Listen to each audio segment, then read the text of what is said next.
바사왕 고레스 원년에 여호와께서 예레미야의 입을 통하여 하신 말씀을 이루게 하시려고 바사왕 고레스의 마음을 감동시키시매 그가 온 나라에 공포도 하고 조서도 내려 이르되 바사왕 고레스는 말하노니 하늘의 하나님 여호와께서 세상 모든 나라를 내게 주셨고 나에게 명령하사 유다 예루살렘의 성전을 건축하라 하셨나니 이스라엘의 하나님은 참 신이시라. 너희 중에 그의 백성된 자는 다 유다 예루살렘으로 올라가서 이스라엘의 하나님 여호와의 성전을 건축하라. 그는 예루살렘에 계신 하나님이시라. 그는 남아있는 백성이 어느 곳에 머물러 살든지 그곳 사람들이 마땅히 은과 금과 그 밖의 물건과 짐승으로 도와주고 그 외에도 예루살렘에 세울 하나님의 성전을 위하여 예물을 기쁘게 드릴지니라. 이에 유다와 베냐민 족장들과 제사장들과 레위 사람들과 그 마음이 하나님께 감동을 받고 올라가서 예루살렘에 여호와의 성전을 건축하고자 하는 자가 다 일어나니 그 사면 사람들이 은그릇과 금과 물품들과 짐승과 보물로 돕고 그 외에도 예물을 기쁘게 드렸더라. 고레스 왕이 또 여호와의 성전 그릇을 꺼내니 옛적에 느부갓네살이 예루살렘에서 옮겨다가 자기 신들의 신당에 두었던 것이라.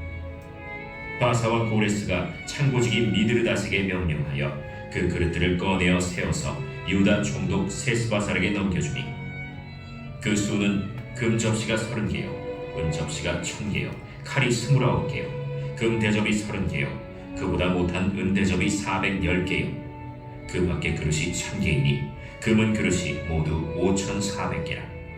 사로잡힌 자를 바벨론에서 예루살렘으로 데리고 갈 때 세스바살이 그 그릇들을 다 가지고 갔더라. 여기까지가 에스라 1장의 말씀입니다. 에스라 1장은 우리 PPT 한번 보실래요? 포로기한 1차 포로기한 시절의 말씀인데요. 그 전에 포로기한이라고 했으니까 포로로 잡혀서 생활했었던 때가 있었겠죠. 네, 그 다음 페이지 한번 볼까요? 우리가 여러분들 아마 저 성경 우리 온라인 성경 강좌할 때 자세하게 기억나시는 분들이 있을 겁니다. 자세하게 그 목사님 유튜브 목사님이 설명을 해주셨는데 이스라엘 남북이 갈려 있었을 때에 1, 2차 빨간색의 1, 2차 북쪽 이스라엘이 아시리아에게 망합니다. 아시리아라는 제국이 아수르라고 나와 있죠. 아수르 망하고 그리고 이제 이쪽 남쪽 유다는 이제 바빌론이라고 써 있죠. 바벨론 포로 생활로 이제 들어갑니다. 그래서 1차, 2차, 3차의 전쟁을 끝으로 해서 이제 그러니까 이스라엘 자체가 통째로 다 없어지는 상황을 맞게 되죠. 그래서 아수르라는 제국이 바벨론이라는 제국한테 망해서 바벨론이 점령을 이쪽 지중해 이쪽으로 이제 유럽이죠. 그래서 이제 이쪽에도 이렇게 다 지배를 하게 되는 제국으로서 성장을 하게 됩니다. 그런데 갑자기 저쪽에 또 페르시아 있죠. 수산이라고 써있는데 성경에는 수산이라고 나옵니다. 수산. 페르시아가 갑자기 일어나서 다 점령을 하게 되는 상황입니다. 그래서 페르시아 왕 1절 한번 보시면 페르시아 왕 고레스 원년에 라고 나와 있죠. 그 다음 페이지 한번 볼까요? 성경에서는 자 1차 기한전대가 BC 537년인데 인솔자가 수룹바벨에 나오죠. 오늘 여기 세스바살이라고 나와 있죠. 그 분이 인솔하고 있는데 기록은 이제 에스라 1장에서 6장까지의 말씀에 기록이 되어 있습니다. 그냥 뭐 크게 중요한 건 아닌데 이렇게 1차 기한, 2차 기한, 3차 기한이 있는데 1, 2차 기한 때는 이제 스룹바벨, 그 다음에 에스라, 그 다음에 느헤미야 요 정도만 좀 알고 계시면 성경 말씀할 때 느헤미야의 시절에 성전 건축을 할 때라고 이렇게 설교자가 이야기하면 세 번째 마지막 때 이제 완성되는 성전 그때를 얘기하는구나 아니면 뭐 에스라 때 성전 건축할 때 그러면 두 번째 성전 건축할 때의 경우라. 근데 왜 첫 번째 가서 다 건축해라라고 얘기했는데 왜 못하고 계속해서 이렇게 지금 차이를 한번 볼까요? 537년에 시작해서 444년에 마쳤어요. 그럼 몇 년 차이 나는 거예요? 지금 계산을 잘 못하겠는데 차이가 많이 나죠. 예. 차이가 많이 나요. 왜 그럴까요? 방해하는 사람들이 있었어요. 방해하는 사람들이. 왜 방해했을까요? 방해하는 사람들이 있었어요. 이제 포로로 끌려간 사람들은 그다음 페이지 올려주세요. 포로로 끌려간 사람들은 정통 유대 사람들이었어요. 그래서 유대 사람들, 그러니까 이스라엘 민족이 자기들끼리 결혼하고 자기들끼리 생활했단 말이에요. 포로로 끌려갔어도. 그런데 여기 남아있는 사람들은 뭐냐면 점령을 해서 그냥 막 교훈을 했대. 그냥 다 섞여버린 거예요. 그냥. 그러니까 정통 민족이 아니게 된 거죠. 그런데 이 유대 민족의 혈통을 가지고 다시 성전을 건축하겠다고 들어간 그 자들이 성전을 건축하는데 그 주변에 사는 사람들, 야 우리도 이스라엘 피를 갖고 있어, 우리도 좀 도와줄게. 그런데 못 도와주겠단 말이에요.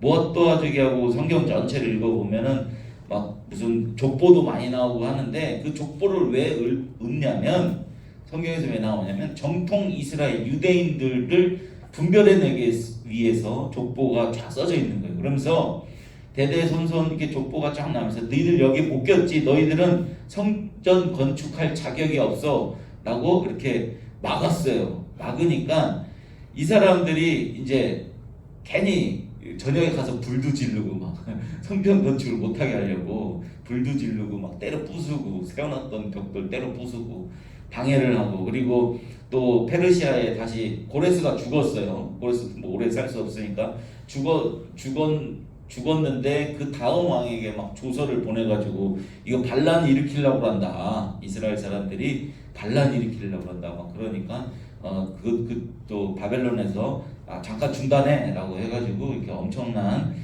세월을 지나서 성전이 완공이 되었습니다. 사실 포로로 생활하다가 포로로 수십 년간을 생활을 했어요. 정착을 했어요. 그런데 다시 그 무너졌던 성전을 세우러 가기에는 참 힘들었습니다. 왜냐하면 나 여기서 이미 잘 살고 있는데 혹시 타 지역에서 오신 분 계신가요?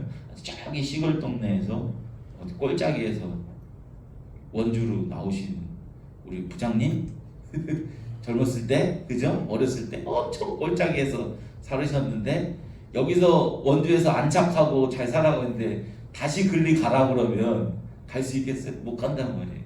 힘들단 말이에요. 그런데 성전 건축이 바로 그런 거였어요. 다 무너졌던 성전을 나 여기서 지금 잘 살고 있는데, 고레스 왕은요, 그 전까지의 왕들은 어떤 정책이었냐면 막 억압하는 정책이었어요. 니들 꼼짝 마, 반란할 생각하지 마, 니들 꼼짝 마. 뭐 일본이 우리 한국을 침략했을 때처럼 막 억압을 했어요. 그런데 고레스는 정책이 달랐어요. 야 니들 반란만 하지 마, 데모만 하지 마, 세금만 잘 내. 그럼 니들 종교 얼마든지 자유롭게 믿고 니들 살고 싶은 대로 살아. 그래서 오늘 본문에 나왔듯이 그 고레스라는 페르시아 왕이 보내준 거예요. 가서 살아라고. 가서 니들 무너졌던 거 세워서 거기서 반란만 일으키지 말고 잘 살아라고 명령을 하는 장면입니다. 오늘 본문이. 그래서 그런데 오늘 1절 다 같이 후반절에 한번 보세요. 후반절에 보시면 바사가 페르시아예요. 바사왕 고레스의 마음을 어떻게 하셨대요? 하나님이 감동시키시네라고 나와 있습니다. 하나님이 그 사람을 감동시키니까 성전을 세워야 되겠다라는 마음이 들더라는 거예요. 이방 민족의 왕이었음에도 불구하고. 그래서 이스라엘 사람들도 그 감동을 받아서 그 무너졌던 성전을 세우러 가게 되는 것이죠. 성전 세우기가 얼마나 힘들었으면 사실 이스라엘 포로로 잡혀갔던 사람들이 다 가지는 않았어요. 3차까지 수십만 명이 잡혀갔지만 3차까지 다 합쳐서 약 2만 뭐 한 3천 4천 명 정도만이 이스라엘 성전 건축하는 데에 참여를 했습니다. 그만큼 힘든 거예요. 자, 그런데 우리는 배웠어요. 저로부터 성전은, 오늘날 우리에게 성전은 무엇입니까? 성전 어디라고 했어요? 나. 하나님이 계신 곳 나예요.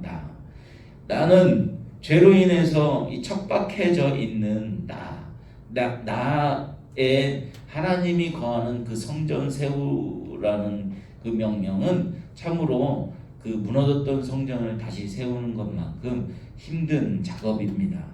그래서 우리 스스로가 우리의 노력으로 참 힘든 이 작업들을 여러분들은 하셔야 되는데, 결국에는 예수 그리스도께서 그 무너졌던 성전을 다시 세우게 되는 것이죠.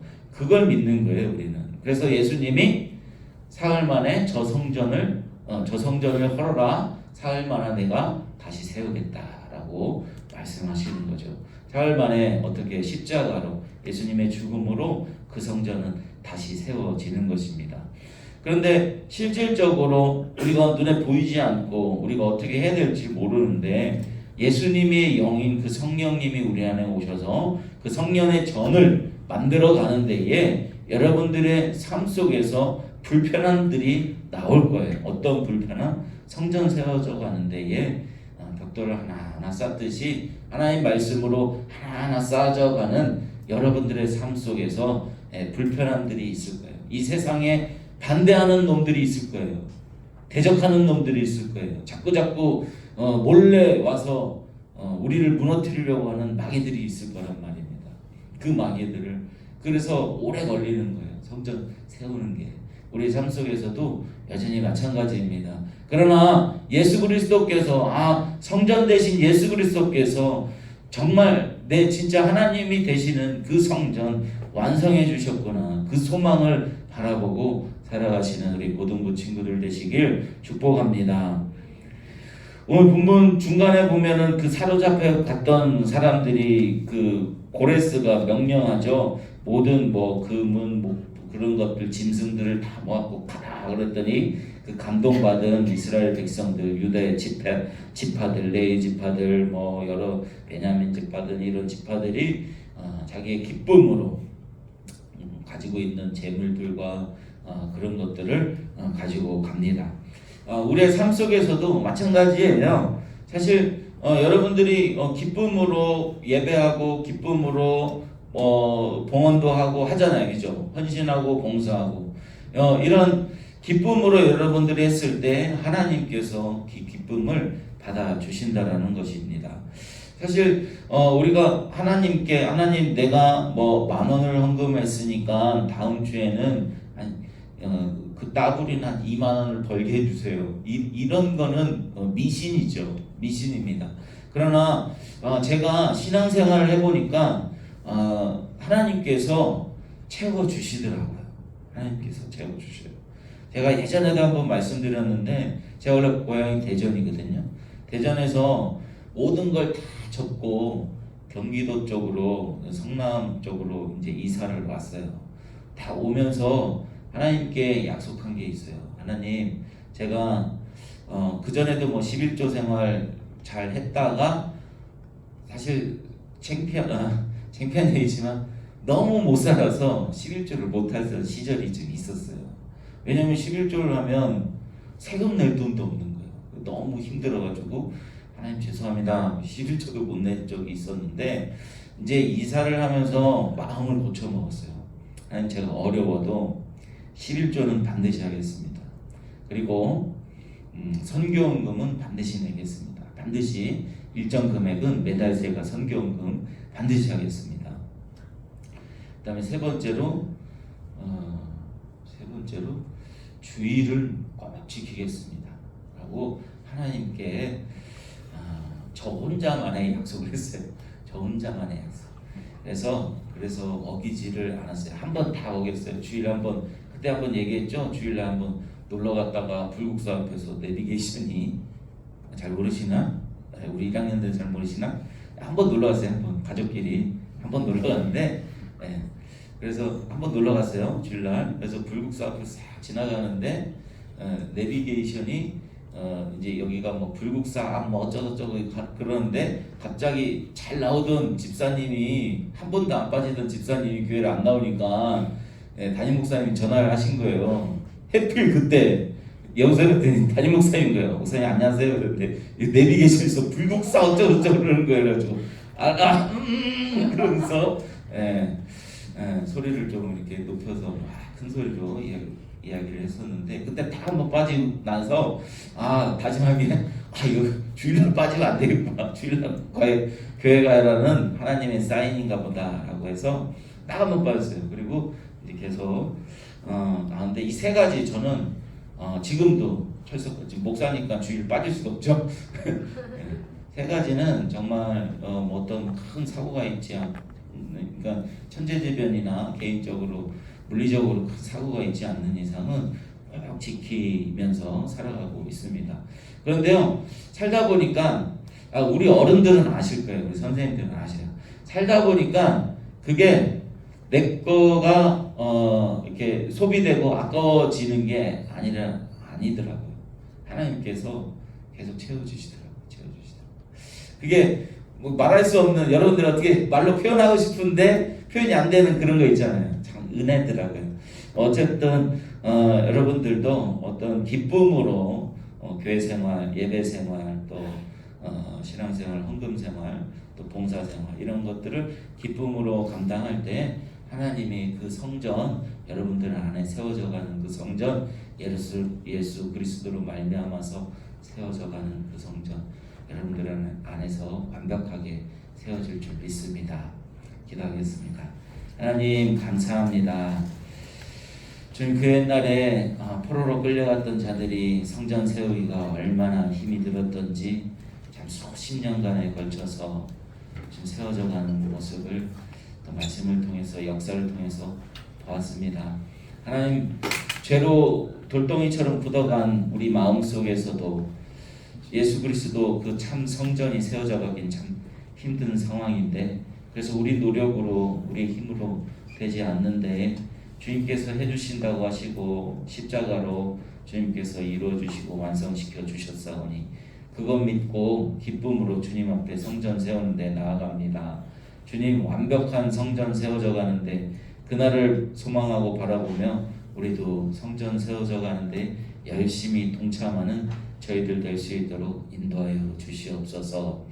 미래를 준비하는 모든 과정들, 그 성전 세우는 데에 주님 영광 돌린 데 쓰임받는 귀한 과정들이 되는 우리 고등부 친구들 될 수 있도록 인도해 주시고, 그 감사함과 은혜를 깨달았기에 또 이렇게 열심히 헌신하고 봉사하는 우리 선생님들 삶 속에서도 늘 주님이 주시는 그 은혜로 완벽한 성전이 되어져가는 우리 선생님들 되도록 인도하여 주시옵소서. 감사드리며 모든 말씀 예수 그리스도의 이름으로 기도드리옵나이다. 아멘.